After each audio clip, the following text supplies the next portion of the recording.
साल 2021 की ठंडी सुबह थी। पहाड़ों के बीच बसा छोटा सा कस्बा भीमताल हल्की धुंध में ढका हुआ था। सड़कों पर सन्नाटा था और दूर दूर तक फैले देवदार के पेड़ मानो किसी गहरी सोच में डूबे हुए थे। इसी कस्बे के किनारे पर एक कच्चे रास्ते के पास बना छोटा सा घर था रघुनाथ का।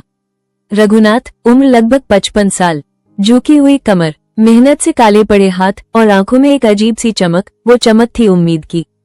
उसकी जिंदगी का सबसे बड़ा सहारा था उसका बेटा अंकित। अंकित ने हाल ही में बीकॉम पूरा किया था और साथ ही कंप्यूटर का एक छोटा सा कोर्स भी।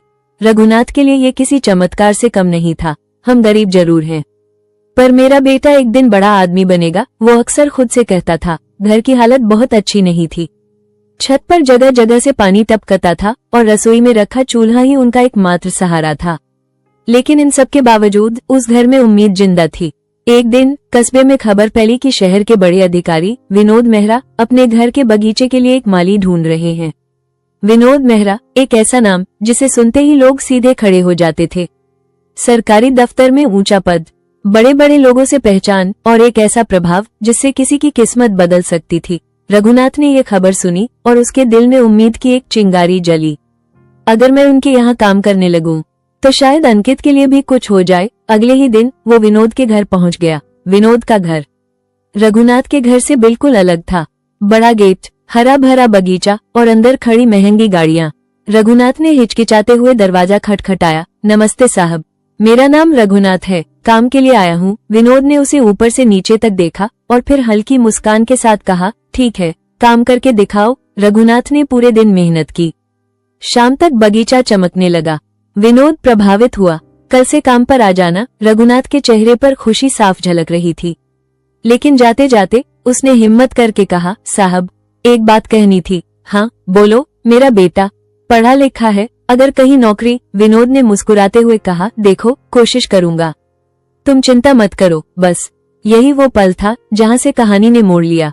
चिंता मत करो, ये 4 शब्द रघुनाथ के दिल में घर कर गए। हर दिन वो बगीचे में काम करता और हर हफ्ते वही सवाल पूछता, साहब, मेरे बेटे का कुछ हुआ? और हर बार वही जवाब, फाइल आगे बढ़ गई है, बस थोड़ा इंतजार, तुम चिंता मत करो। धीरे धीरे दिन हफ्तों में बदले, हफ्ते महीनों में।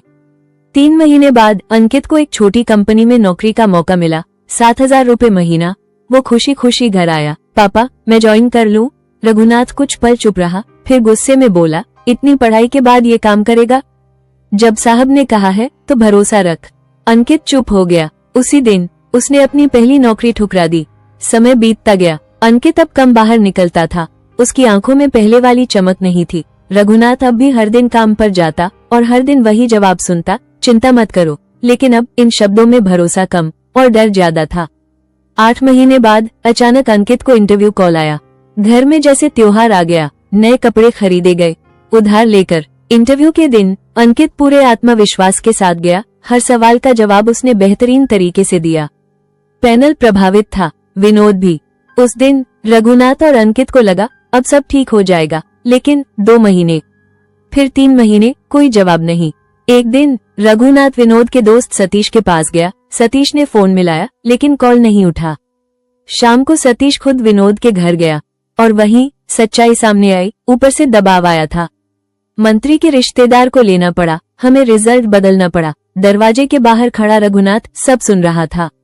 उसकी आंखों से आंसू बह रहे थे। 8 महीने का इंतजार एक पल में खत्म हो गया। घर पहुंचकर अंकित ने कुछ नहीं पूछा, बस कहा, पापा, गलती हमारी थी, हमने इंतजार किया और किसी और ने मौका ले लिया। अगले दिन अंकित उसी छोटी नौकरी के लिए चला गया। इस दुनिया में सबसे बड़ा धोखा झूठ नहीं होता, सबसे बड़ा धोखा होता है किसी का दिया हुआ झूठा इंतजार। अंकित जब उस छोटी सी कंपनी में पहुंचा तो वहां कोई एक ऑफिस नहीं था, न ही बड़ी कुर्सियां, ना कोई सर बोलने वाले लोग, बस एक छोटा सा कमरा, 4 कंप्यूटर और एक मालिक जो खुद भी कुर्सी खींच कर बैठता था। पहले दिन अंकित चुप था। दिल में कहीं ना कहीं वो दर्द अभी भी था, अगर उस दिन मैंने इंतजार न किया होता। लेकिन इस बार उसने एक फैसला लिया, अब मैं किसी के भरोसे नहीं, खुद के भरोसे चलूंगा। दिन में नौकरी, रात में सीखना, यूट्यूब से, गूगल से। वो हर दिन खुद को अपग्रेड करने लगा। 3 महीने बाद वो कंपनी का सबसे तेज लड़का बन गया। 6 महीने बाद उसी मालिक ने कहा, अंकित, तू नौकरी के लिए नहीं बना, तू खुद कुछ बड़ा करेगा। ये वही लाइन थी जो कभी उसके पिता ने सुनी थी, लेकिन फर्क ये था, इस बार ये लाइन झूठी उम्मीद नहीं बल्कि मेहनत की पहचान थी।